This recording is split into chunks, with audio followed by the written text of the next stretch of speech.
Hello everybody, the story today is The Snow Queen, read by Mama. In a time long ago, when even the animals talked, there was a particularly wicked hobgoblin who liked nothing better than to make mischief and trouble. One day the hobgoblin put a curse on a mirror so that everything it reflected would look rotten and ugly.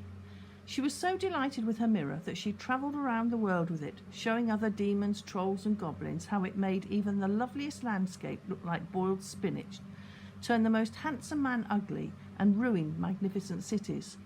"This is wonderful," said one demon, cackling wildly. "Let's take it up to the heavens and see how ugly the angels look in it." So the hobgoblin and the demons and the trolls and the other goblins flew up into the skies, screeching with laughter. Even the mirror was laughing, and it shook so much that it slipped out of the hobgoblin's grasp and fell back down to earth. There it shattered into thousands of pieces, some as large as window panes, and some so small they could barely be seen.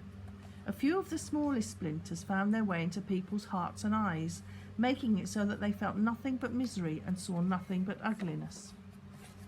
Many years later, a girl and a boy called Gerda and Kai lived next door to each other in two tall houses in the city. Their bedrooms were in the attic of each house, and their windows opened onto the roof where the two children would often play. Gerda's grandmother had planted beautiful roses in pots on the roof, so it felt like they were in a garden.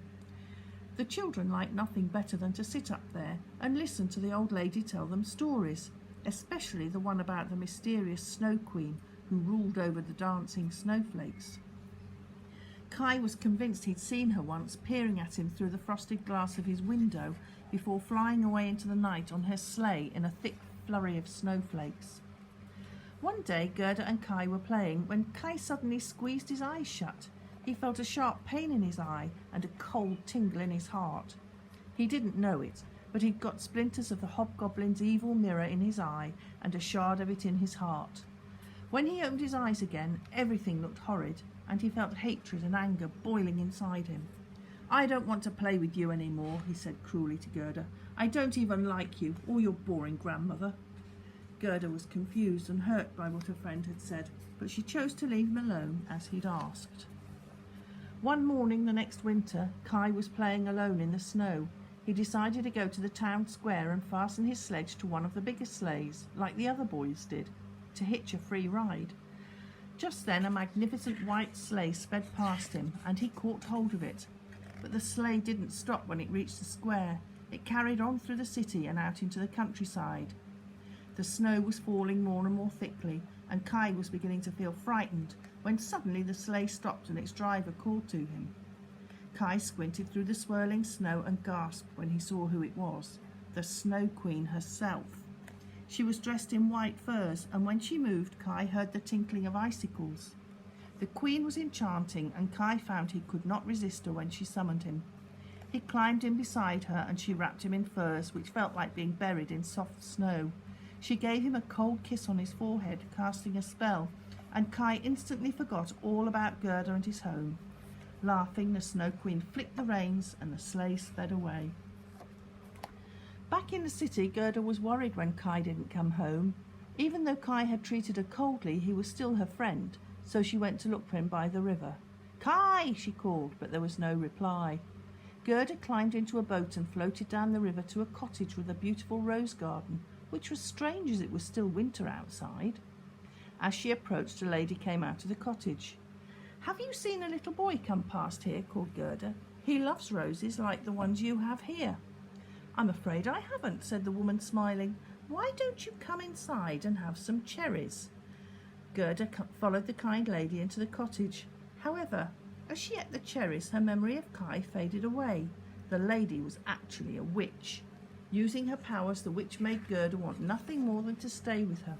She also made her roses sink back into the ground so they wouldn't remind Gerda of her friend.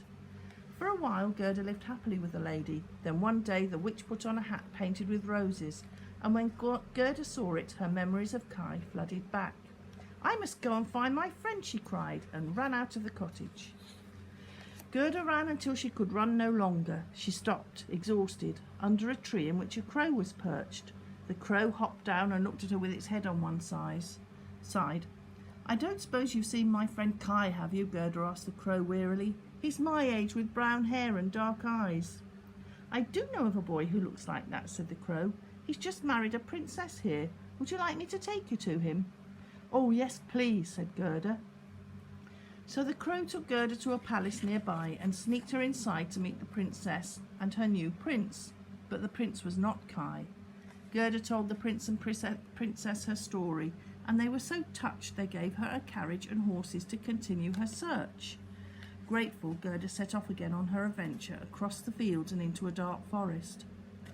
As the carriage made its way through the trees, Gerda heard shouting outside. In a flash, a band of robbers surrounded her carriage and horses. They were about to drag Gerda, who was kicking and yelling, out of the carriage, when a voice suddenly cried, "Stop!" Oh, thank you. It was the daughter of one of the robbers. "I want her as a playmate," the girl demanded. The robbers took Gerda back with them to their lair. Gerda played with the robber girl and her pet reindeer, Bay. As they were settling down to sleep, Gerda told the robber girl about Kai. Some pigeons roosting in the rafters overheard, and the next day they flew down to speak to the girls. "We know where Kai is," they cooed. "The Snow Queen put him under her spell and carried him away to Lapland." "Bay can take you there," the robber girl said to Gerda. She gave Gerda some boots and food and sent her off on the reindeer's back. Along the way, Gerda and Bay met friendly people and animals who gave them shelter and food to eat. One wise lady knew where the Snow Queen lived.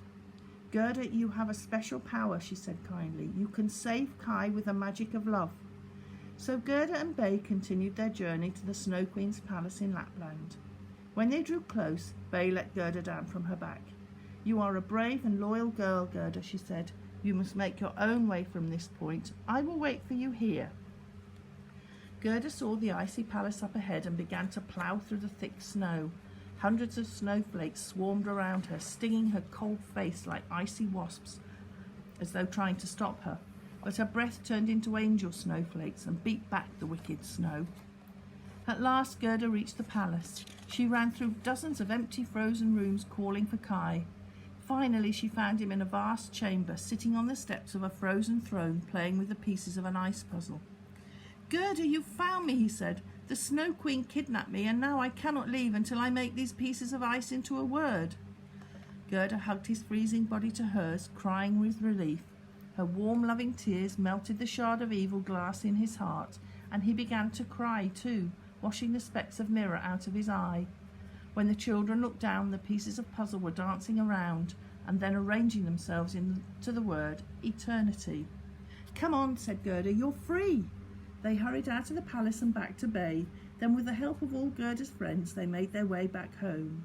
"You're alive," said Gerda's grandmother, overjoyed to see them. "My, how you've grown." Gerda and Kai looked at each other astonished, for sure enough they were all grown up. The two friends were so happy, and they rushed up to the rooftop to see the beautiful roses that still bloomed there. And that's the end of the story. Thank you. Bye.